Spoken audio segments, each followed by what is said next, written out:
Sunset photography is heavily misunderstood. People seem to get the idea that it's basic, unoriginal, or uninspired. Only beginners take photos of sunsets, but not me because I'm better than that. And that somehow to ascend the hierarchy of photography, you have to do something edgier like street photography, something proven like landscape photography, or something professional like wedding photography. I think that's all bullshit. I love sunsets. Period. Whether it's a clear sky during golden hour or some unexpectedly massive, gorgeous cloud formation, there's nothing that gets me going more than a nice sunset. And I've spent the last year and a half to 2 years chasing sunsets specifically. I'd even go as far as to say it's what saved my photography. It's to the point where I made my latest photography zine, The Sinking Sun, on sunsets alone, which is still available for pre-order if you're interested. So shameless self-promotion, the first edition softcover is limited to just 50 copies, and the special edition hardcover is limited to only 10 copies. Plus, you'll get an additional 11x14 fine art print complimentary with all pre-orders. So order your copy now before they're all gone. So the point is, you don't have to take photos of sunsets if you don't want to. But if you do, today I'll share with you guys everything I learned about photographing sunsets. From big ideas that helped me build this book to the little details that make the process easier. Let's get started. Keep your horizons level. The biggest problem that I see many beginner photographers do is that they don't keep their horizons level. They'll walk up and take a picture of some gorgeous sunset for their Instagram, but they're not paying attention to how it's being framed. They're just trying to get something on their phone. But if they just took the time to orient themselves a little bit, their photos would be that much better. So this might be obvious to some of you, but here's why it's important to keep your horizons level. As humans, we don't see the world from a tilted angle. Rather, our body is constantly working to keep our viewpoint level. You can try this exercise right now. Tilt your head left and right and pay attention to how the world changes. Notice that despite how much you tilt, everything stays pretty much level. That's because our bodies have equilibrium centers within our ears that allow us to keep our perspective upright. I don't remember the exact science behind it, but you can Google it if you're interested. So if you're taking pictures of anything, it's important to keep things level because that's how our brain actually sees the world. Off-level images can create for some interesting and artsy photos, but 99% of the photos you want to take, you want them to be level. That way your photos can register intuitively and make more sense for the viewer. So how do we go about doing this? Here are 3 methods to keeping your horizons level. 1. Eyeball it. 2. Use a leveler in your camera. 3. Fix it in post. The simplest way to go about it, and my preferred method, is just to eyeball it. When taking photos, pay close attention to how level things are or are not, and then just straighten things out. When it comes to sunsets specifically, you can use the horizon line as an anchor, meaning pay attention to the horizon and make sure that line is parallel with the edges of your frame. Another way you can go about it is by using a leveler. Most cameras nowadays have a setting you can turn on to make sure your image is level. Turn that on and go take pictures. I personally prefer not to do this because it interferes with what I'm seeing in the frame, but it can be a useful tool for you. The third and final method to leveling out your horizons is to do it in post. This isn't my preferred method because fixing it in post is always kind of a pain. So if I can do it in real time, then I'll do it then, but if I mess up and I don't get it right, then I'll just fix it in post. Simply go into your editing software, find the rotation tool, and then adjust things until it looks right. And voila, you're set. So those were 3 ways to level out your horizons. If you just do this and ignore everything else, your sunsets will be 10 times better. Let's move on. Location matters. Another problem you'll face when trying to take gorgeous photos of sunsets is location. Location matters. Very much so. Many times, location is actually more important than the camera you're using and even your skill as a photographer. Because if your location sucks, your photos will suck as well. Imagine a gorgeous, beautiful sunset that's hidden beneath trees, buildings, and other obstacles. There would simply be no way to get the shot. Of course, this depends on what you're trying to take a picture of, but if I had to choose between a gorgeous open view of a sunset and one that's hidden behind buildings and other stuff like that, I will always take the open view sunset any day. So the solution to this dilemma is to simply go somewhere with an open view. This can be the top of a hill or some building somewhere. Any viewpoint where you're unobstructed by things. A solid viewpoint will not only allow you to get the bigger picture, but see finer details as well. Also, pay close attention to where the sun sets. the west. If you can find a spot that opens up west, then you'll be looking at the sun as it crosses past under the horizon. And so I would recommend collecting and compiling a few go-to spots that allow you to get good sunset photos reliably, so that you don't have to think about it too much, but you know that by going there, you'll get good photos. This can eliminate all that extra decision making you might have the day of. Use scale.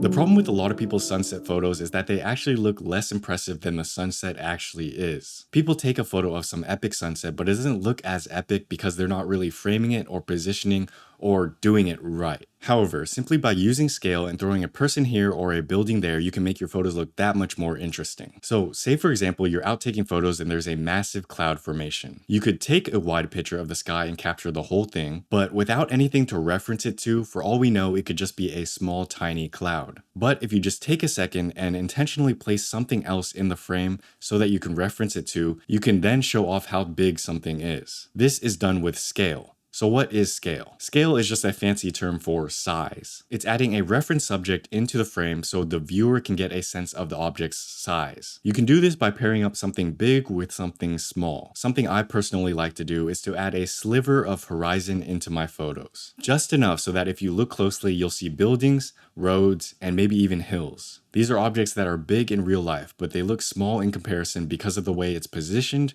in the frame. And so this difference in scale makes the sunset look that much more immense and impressive. So that's one thing you can try. Look into the distance and see what you can add into your frame to give your photos a sense of scale. Use shapes.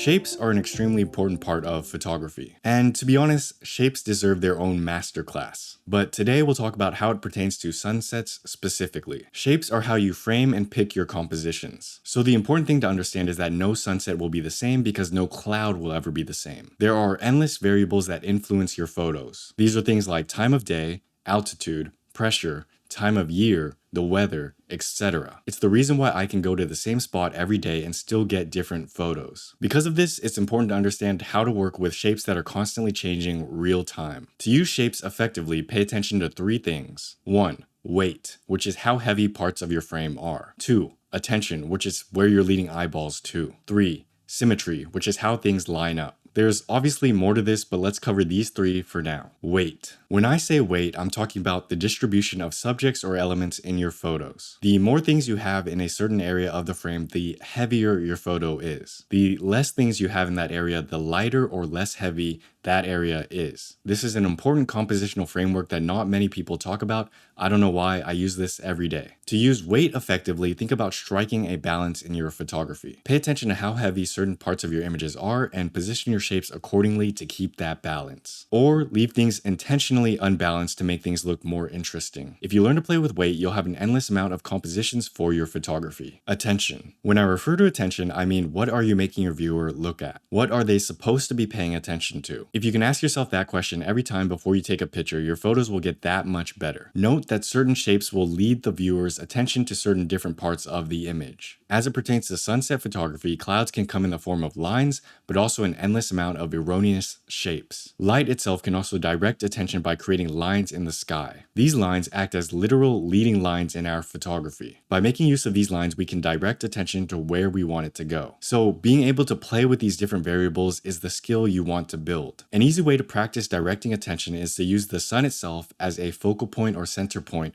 for your viewers. People are naturally drawn to that big glowing orb in the sky. So positioning your sun in clever places can allow you to direct viewers' attention there. And then use surrounding shapes, textures, lights, clouds, etc. to emphasize on that. That's attention. Symmetry. When we think of symmetry, we think of pleasing proportions, balance, left and right matching sides. But it's important to note that the real world doesn't have perfectly symmetrical objects, shapes, and sizes. So understanding symmetry in the real world means understanding asymmetry. How can I keep the left and right side of my image balanced while the shapes and objects are different? If you can answer that question, you'll be able to use symmetry to improve how you use shapes and get better photos.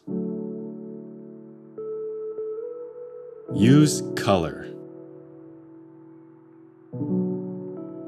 Finally, let's talk about color. Color is a pivotal part of sunset photography. It's by making use of color that we can get gorgeous sunset photos, but if we use it wrong, it can also lead to a lot of problems. Especially for beginners, when they work with color, they tend to be a bit too forceful with it. I used to do this a lot in my photography when photo editing. I'd take nice photos and try to edit my way to make the photo look like how I wanted it to. And this would usually result in some nasty, overcooked image. A better way to go about this is to pay attention to the colors that are already there and then emphasize on that. I do this with two methods. 1. Use a flat color profile. 2. Change your current profiles to match the existing sunset. A flat color profile will allow you to push and pull colors and contrast when needed, while matching your profiles to the existing sunset will allow for more synergy. Remember, the last thing you want to do is ruin an image by overdoing it. So instead of trying to make all your sunsets look pink, stick to what the sunset actually looks like, and then bring out the pre-existing colors if you can. That's how you can work with color, not against it. So let's bring this full circle. If you want to level up your sunset photos, here are 5 ways to do it. 1. Keep your horizons level. It's an easy fix that will make a world of difference. 2.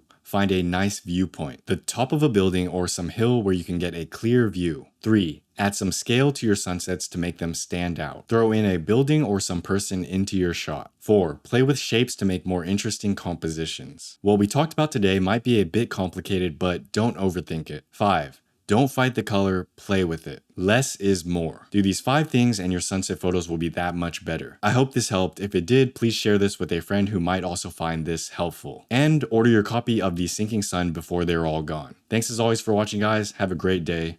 Peace.